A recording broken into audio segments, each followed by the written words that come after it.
харагдаж байгаа энэ гараж бол зүгээр ч нэг гараж биш. Харин бидний өдөр тутамдаа хэрэгэлдэг технологийн хамгийн том компаниудын анхны бүтээл төрсөн офис юм. Тэгвэл 1976 оны хаврын нэг өдөр Калифорни мужийн жижигхэн гаражид мөрөөдлөөрөө жигүүрлсэн 3 залуу ирээдүйн хүн төрөлхтний амьдралын хэв маягийг өөрчлөх бүтээлийнхээ эхлэлийг тавьсан юм. Тэд бол Стив Джобс, Стив Возняк, Рональд Вейн байсан бөгөөд хамтран Apple нэг хэмээх персонал компьютероо бүтээсэн нь өнөөгийн дэлхийг өөрчилсөн алюминий анхны үр байлаа. Гэхдээ энэхүү гараж дан ганц Apple-ийн үлгий газар биш бөгөөд Стив Джобсын бүхий л дурсамж багнаас үзэл санаа, философи, бүтээлч санаа, онгод тэнгэрийнхэн суурь бүрэлдэн тогтсон түүхт газар юм. 2025 оны 4-р сарын 7-ны байдлаар уг компани ойролцоогоор 2.7 их 80 ам долларын зах зээлийн үнэлгээтэй, харин хувьцааны үн 181.4 ам доллар байна. Instagram дээр 34.2 сая, Facebook дээр 14 сая, TikTok дээр 5.4 сая, X платформ дээр 9.8 сая дагагчтайгаас гадна дэлхийд даяар 164 мянга орчим бүтэн цагийн ажилтнтай. Өдгөө Apple дэлхийн топ 5 брендийн нэг. Хэдий ийм том алдартай брэнд ч гэсэн статусаа хадгалахын тулд банк хөрөнгө оруулалт хийж, шинийг санаачилж, маркетингийн мэдрэмжээ тогтмол хөгжүүлж байдаг. Брэндтэй хөрөнгө оруулалт хийгээгүй улмаас хэрэглэгчтэй мэдрэхээ болж дампуурх шахаж байсан удаач бий. Apple компани түүхэн технологийн ертөнцийн хамгийн сонирхолтой, урам зориг өгдөг. Технологийн ертөнцийн зүгчийг өөрчлөгч, мөрөөдлийг бодит болгогчдын түүх юм. And we are calling it iPhone.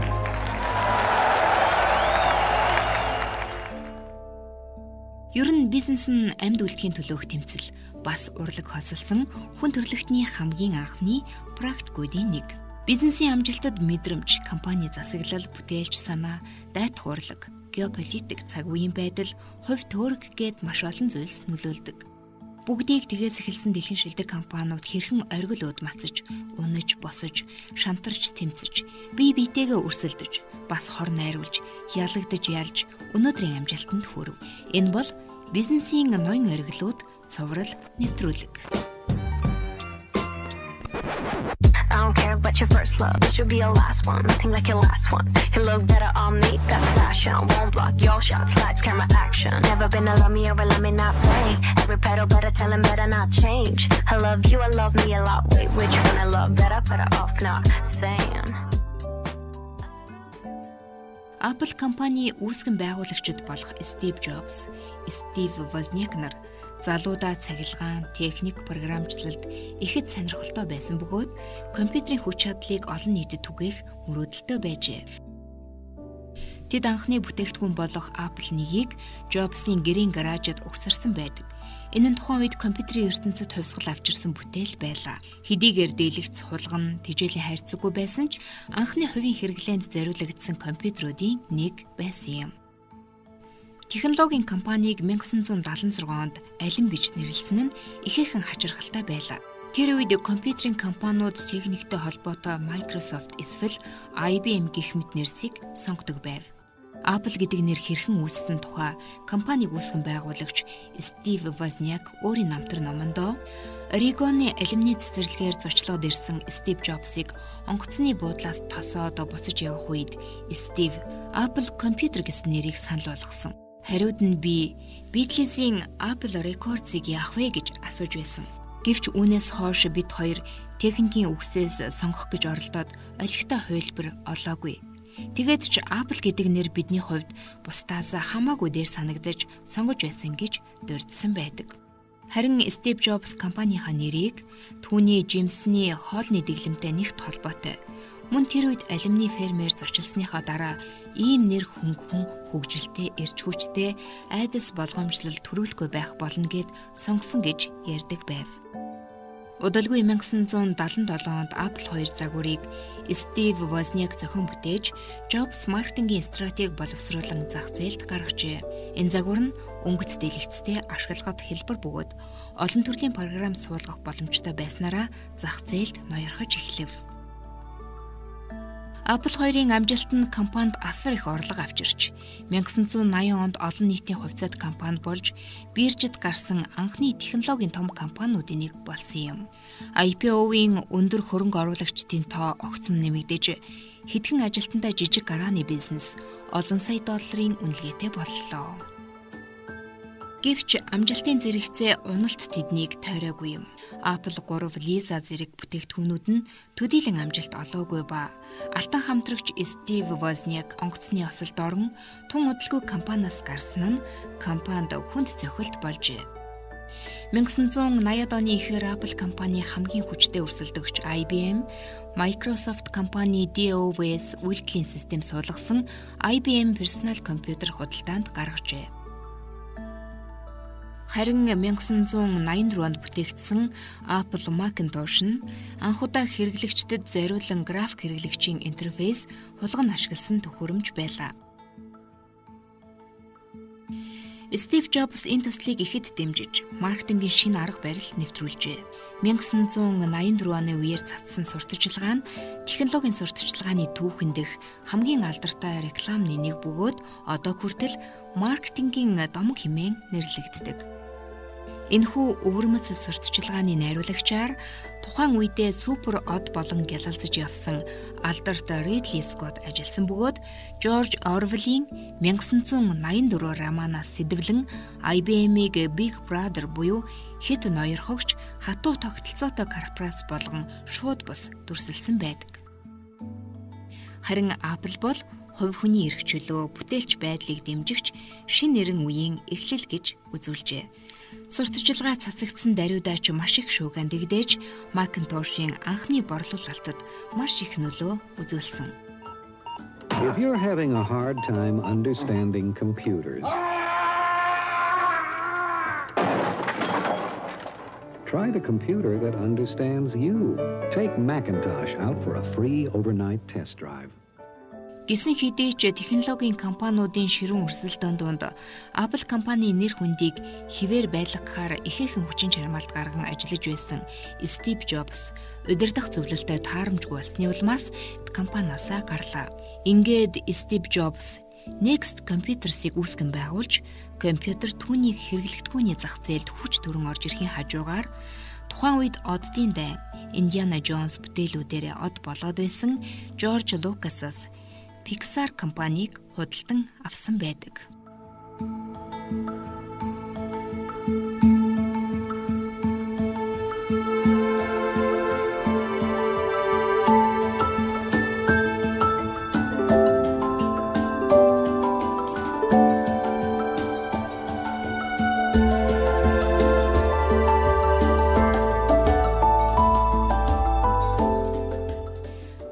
Компани бүхий л стратеги шавхагдаж дуусахад тун ойрхон байсан тул удирдлагын зүгээс 10 жилийн өмнө халагдсан Стив Джобсыг буцааж авчрахаас өөр сонголтгүй боллоо. Харин Microsoft компани Windows үйлдвэрлэлийн системийг нэвтрүүлж зах зээлийг эзлэн авлаа. Джобс 1997 онд түр орлон гүйцэтгэх захирлаар томилогдож, дараа нь албан ёсоор гүйцэтгэх захирал боллоо. So cool. Pleased to announce today that I'm going to drop the interim title.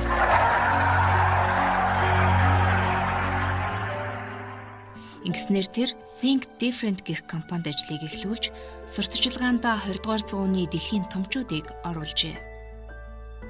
Энэхүү бүтээлч ажлын үр дүнд 1997-оос 1999 оны хооронд ердөө 2 жилийн дотор Apple-ийн зах зээлийн үнэлгээ 1.6 тэрбум доллароос 15.6 тэрбум доллар болж 87.5% өсөлттэй ажиллажээ. Түүнчлэн энэхүү компанид ажиллан 1997 оноос 2002 он хүртэл үргэлжилсэн байна.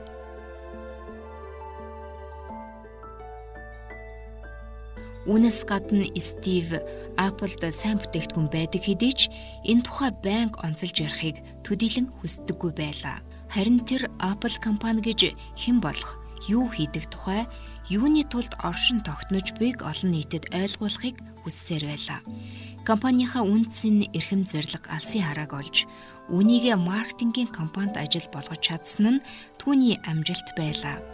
Манай харилцагч бүр Apple компани гэж хэн болох, ямар зорилготой ажилдаг тухайг мэддэг байх ёстой гэж хэлдэг байв.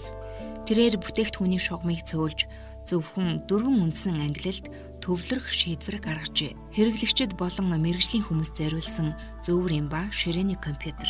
Энэ стратегийн хүрээнд iMac 1998 онд худалдаанд гарсан бөгөөд өнгөт илүү загварлаг, энгийн интерфейстэй байсан нь хэрэглэгчдэд ихээхэн таалагдсан юм.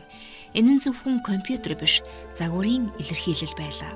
Өнгөлөг тунгалаг гадаргуутай iMac хэрэглэгчдийн сэтгэлд шууд хүрч, Apple дахин амьсгал авч, бүр Apple-ийн дахин төрөлт болсон гэхэд болно. Удалгүй 2001 онд халаасанд багтах 1000 дуурайтай iPod гарч, Apple-ийг зөвхөн компьютерийн компани биш, амьдралын хэв маягийн брэнд тренд болгож эхэлсэн юм. Хожим нь iTunes Store нэгдэж, хүмүүс хууль ёсоор хөгжмөө татах, цуглуулах боломжтой болсон нь дижитал хөгжмийн хувьсгалыг авчирсан билээ.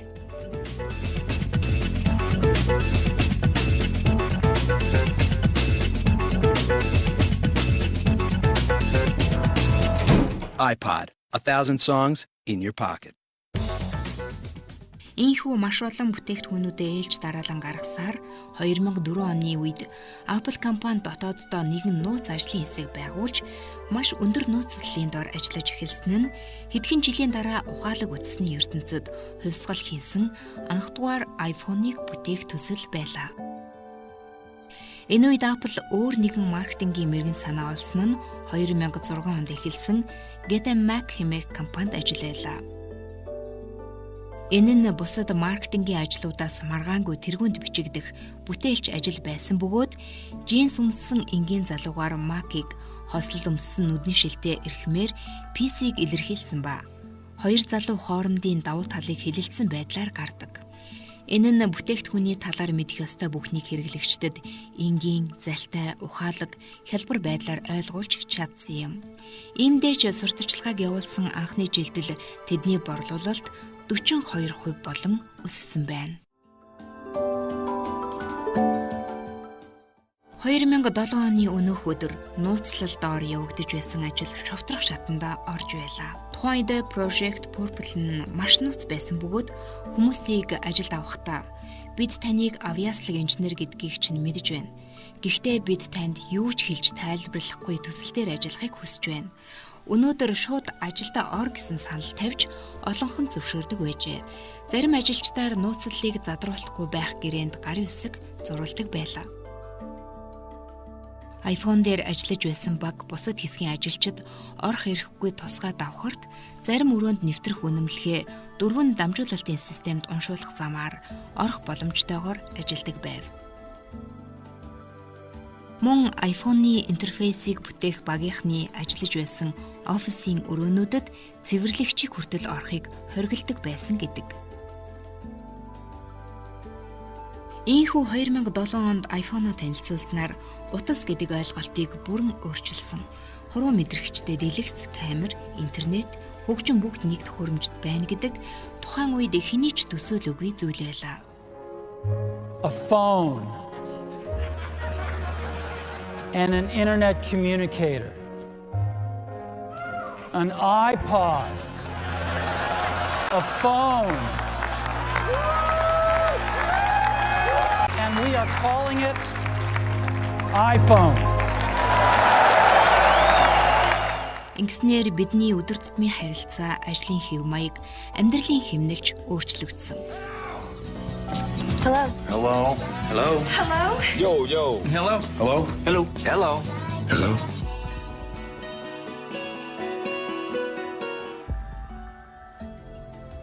2011 он бол Apple-ийн хувьд гонигтай жил байлаа. Steve Jobs эрүүл мэндийн шалтгаанаар CEO-гоос бууж, удалгүй хорт авдраар таалал төгслөө.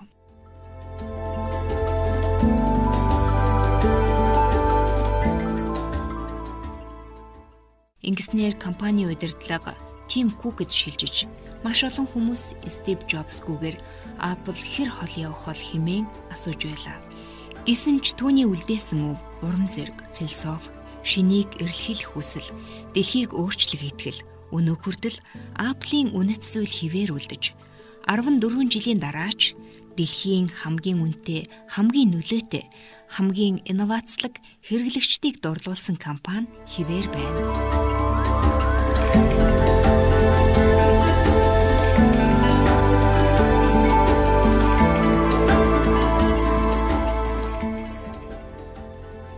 Харин одоо цаг хугацааг түрх орчлуулад 1985 он руу ухраа. Дөнгөж гараад удаагүй байсан Apple-ийн Macintosh-то тун адилхан нэгэн үйлдлийн систем гарсан нь Microsoft Windows 1 үйлдлийн систем байлаа. Стив Джобс үүнийг манай санааг хулгайлсан хэмээн буруутгаж хоёр талын харилцаа эрс муудаж байсан. Гэсэн хэдий ч 1997 онд Apple компани уналтанд орж Стив Джобс дахин компанид иргэн ирэх үедээ Microsoft-оос $150 сая хөрөнгө оруулалт авчээ. Билл Гейтс үүгээр зогсохгүй Apple-д Office програм хангамжаа үргэлжлүүлэн дэмжихээ амлаж байлаа. Энэ мөч бол мэдээж бизнесийн өрсөлдөгчд ч бие биедээ хэрэгтэй байж хамтарч тусалж болдог гэдгийг харуулсан хамгийн тод жишээ болсон юм.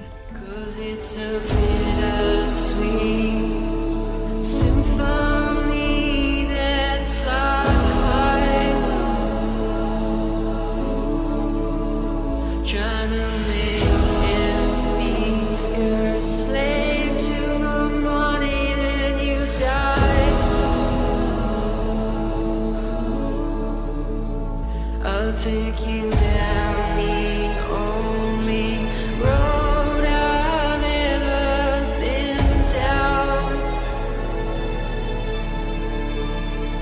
You know the one that takes you to the places where all